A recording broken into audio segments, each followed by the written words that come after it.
네, 여러분 안녕하세요. 저는 오늘 이사님을 모시고 또 함께 해주시는 여러분들과 함께 증시톡 토크 콘서트 2부 행사 진행을 맡게 된 아나운서 임지원입니다. 반갑습니다. 사실 박병창 이사님은 뭐 정말 유명하시죠. 이렇게 주말에 많은 분들이 함께 해주실 정도로 인기가 그래도 많으시잖아요. 그 비결이 뭐라고 생각하세요? 지금 말씀드린 대로 네. 같이 깨지고 같이 벌고 네. 그리고 경험이 좀 더 있으니 경험을 토대로 얘기를 해주고 네. 그런 것들에 대한 공감이 가장 큰 거라고 생각합니다. 네, 그러면 이제 지금부터는 질문을 해보면서 좀 토크를 진행하는 시간을 가져보도록 하겠습니다. 자, 정말 많은 분들이 좀 질문을 해주셨는데요. 저희가 이렇게 키워드로 붙여놨어요. 어떠세요, 여러분들? 여기 내 질문 있을까 지금 다 고민을 하고 계시죠? 자, 사전 신청하실 때 받았던 질문들인데, 자, 이사님께서 이제 마음에 드는 키워드를 골라주시면 제가 떼서 질문을 읽어드리도록 하겠습니다. 자, 그리고 제가 질문을 읽어드리고요. 이 질문을 해주신 분 성함을 불러드릴 테니까요. 그분께서는 손을 들어주시면 됩니다. 그래서 손을 들어주시면 정말 제가 아이돌 팬사인을 진행하는 것 같아요. 눈을 아이 컨택하는 시간을 저희가 가질 수 있도록 해드리도록 하겠습니다. 그리고 또 여기서 끝이 아니라 저서하신 책에 친필 사인을 해서 드리는 이벤트까지 저희가 진행을 해드리니까요. 본인 질문이 당첨이 됐다 하시면 또 바로 손을 들어서 표시를 해주시면 감사하겠습니다. 먼저 한번 골라볼까요? 뭐가 재밌을까요? 저는 이거 뭐예요? 이거 하트?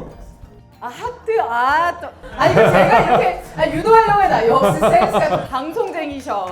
역시 이 하트는 박병창 이사님 무조건 너무 좋아요 하트 박정숙님 혹시 오셨나요? 네 축하드립니다. 일단 감사합니다. 아이 컨택할 시간 좀 드릴게요. 감사합니다. 제가 여러분들 하나 좀 먼저 골라봐도 될까요? 자, 그리고 질문 한번 가도록 하겠습니다. 자, 좋다는 종목 따라하다가 종목 수가 너무 많아졌습니다. 무조건 손절하고 다시 시작해야 할까요? 주린이라 손절이 두렵습니다. 김미자님 혹시 계신가요?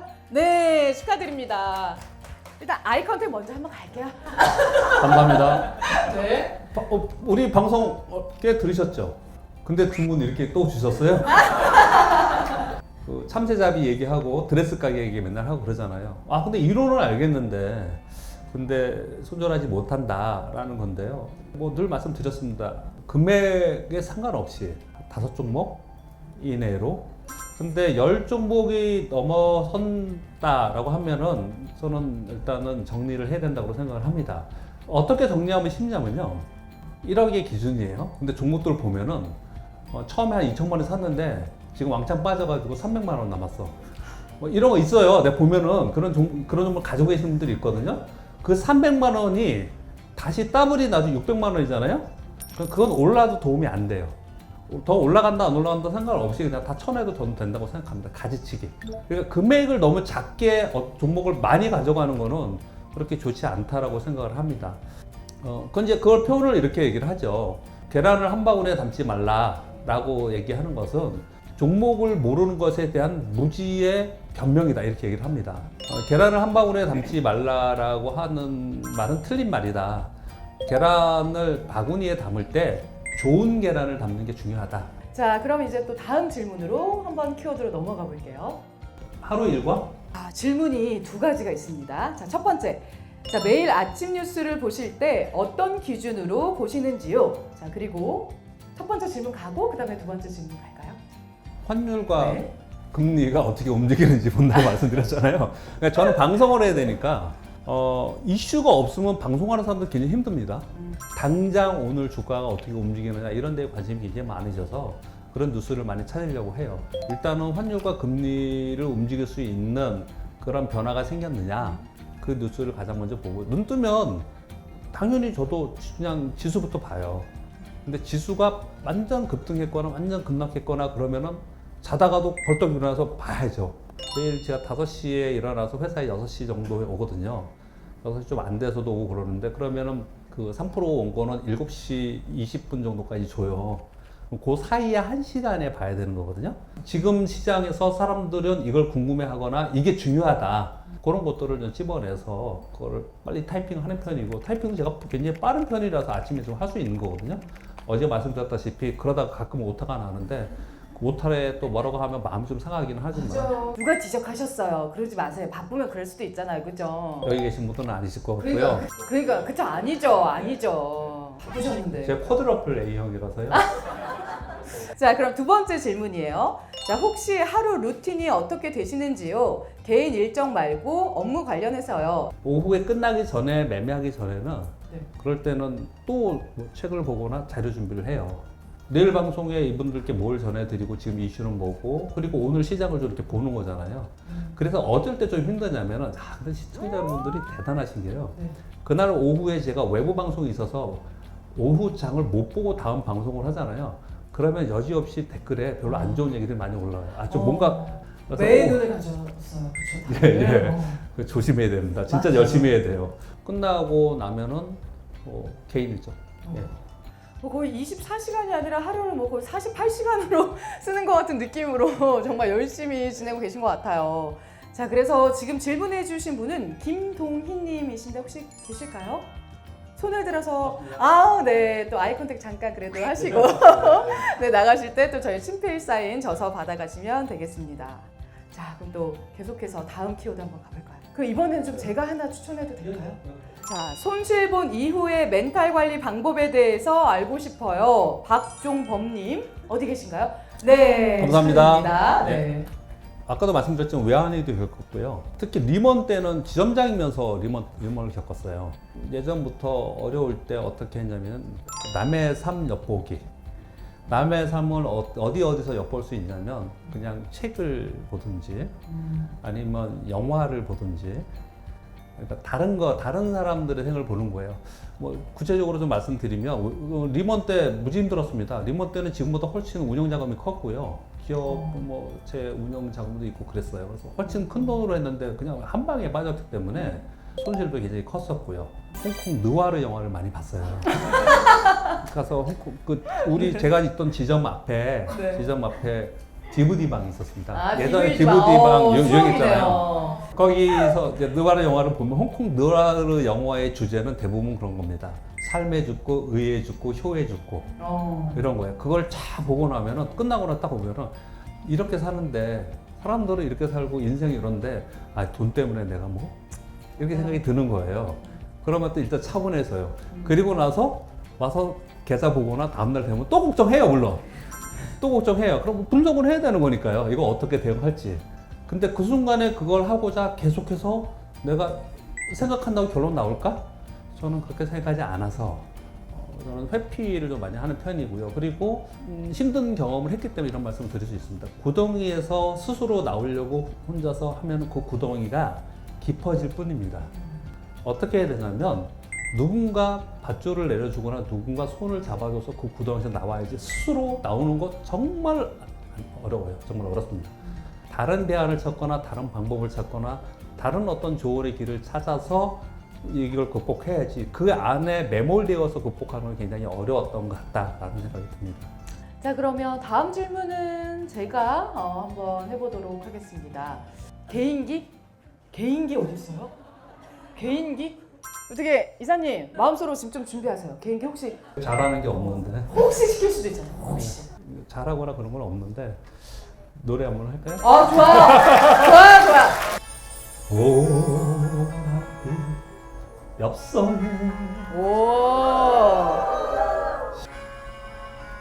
쌓여 지워보려 해도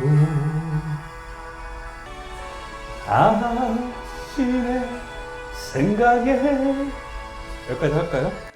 여기까지? 좋아요. 아니, 이사님 준비해 오셨네. 그게 아니고 노래를 또 잘하시네요. 멋졌어요. 여러분들 박수 한번 드릴까요? 자, 이번에는 이사님이 한번 불러보실까요?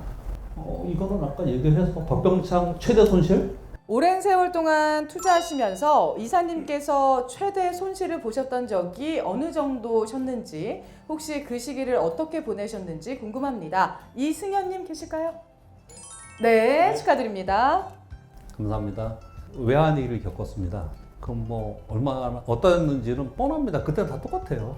다행스럽게 상장 폐지는 한 번도 안 당해봤습니다. 그런 주식을 안 해서 그런지 그런 적은 없었고요. 시황이 빠지면서 손실이 나는 그런 경우들이 많이 있었고요. 대부분 실패해서 손실이 크게 나는 경우는 제가 정해놓은 원칙을 지키지 않았을 때예요. 내가 이걸 안 지켰잖아요. 그리고 빠졌는데 그 다음에 내가 또 이제라도 지켜야 돼. 이게 잘 안 돼요. 그래서 손실이 커지는 거고요. 저의 최대 손실라기보다도 이런 표현을 좀 드려볼게요. 마이너스 30%, 40%, 50% 이걸 되게 겁내하고 절망적으로 생각을 많이 하시잖아요. 근데 그렇게 손실 나는 거는 무수히 경험했습니다.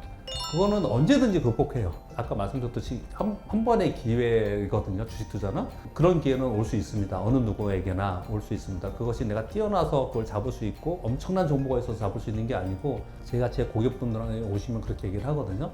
한 마이너스 20% 정도는 저는 그렇게 중요하게 생각하지 않는다. 마이너스 20% 정도 하는 거는 한 3, 40% 나는 종목 한 번만 맞추면 그냥 되는 거잖아요. 그거는 주식시장에서 비일비재하게 있을 수 있는 거야. 뭐 버는 얘기가 좋지만 지금 손실 얘기를 하는 거니까.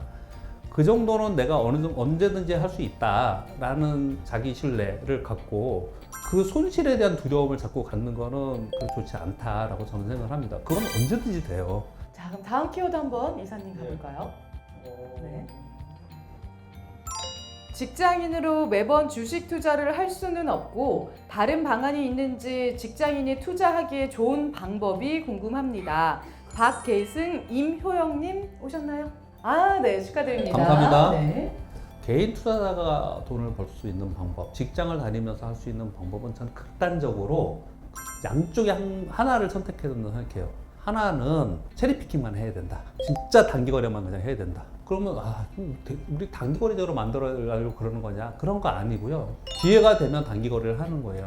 그런 기회가 매일매일 왔을 때 매일 하는 사람은 데이트레이딩인 거고 한 달이나 두 달 기다렸다가 그런 기회가 오면 그때만 하겠다고 하는 사람들도 있는 거고 어떤 사람은 장기적으로 난 몇 년 동안 난 죽었으니까 난 지금 안 할 거야. 그냥 기다려서 진짜 한번 2000포인트 아래 떨어질 때 있으면 난 그때만 할 거야. 기회가 안 오면 말고 이렇게 할 수도 있는 거고 아무튼 그 기회만 계속 기다리는 체리피킹만 하는 방법. 그리고 나는 세가슴이라서 나 못하겠어. 해본 경험도 없고 나 이거 못하겠다 라고 하면 극단적으로 다른 한 가지 방법은 짐 슐레이트가 얘기하는 지금은 작지만 앞으로 성장 스토리가 있는 주식을 롱텀으로 가져가는 소위 얘기하는 장기 투자하라는 그 얘기가 사실은 맞는 얘기입니다.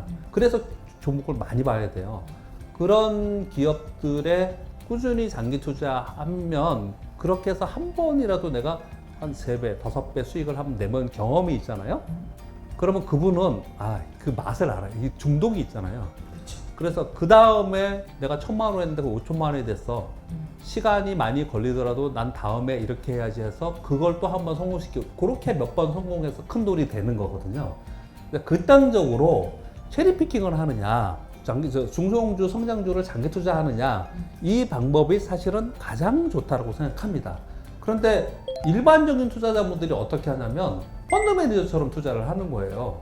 시황 보고 시황이 좀 안 좋다 그러면 팔았다가 나중에 좀 좋다 그러면 샀다가 그러니까 좀 시황이 좋거나 종목이 올라오면은 기분 좋다가 또 빠지면은 또 걱정스럽거나 아니면 또 벌었던 것도 또 원위치 돼가지고 기분 나쁘거나 또 손실 이걸 반복하는 거잖아요. 맞아요.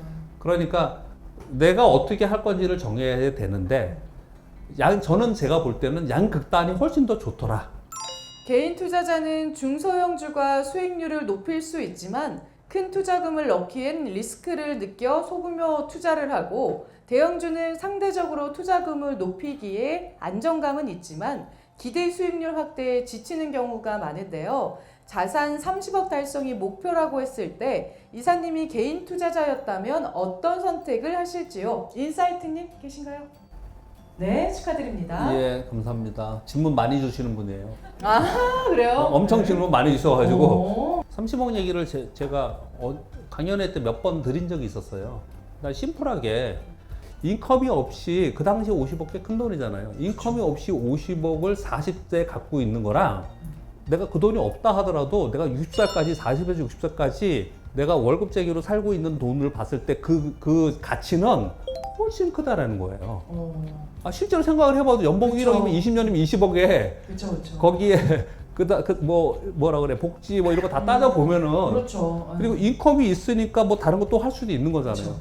어마어마한 가치라는 거예요. 제가 젊은 친구들한테 그 얘기를 많이 해주거든요. 물론 정서가 달라요.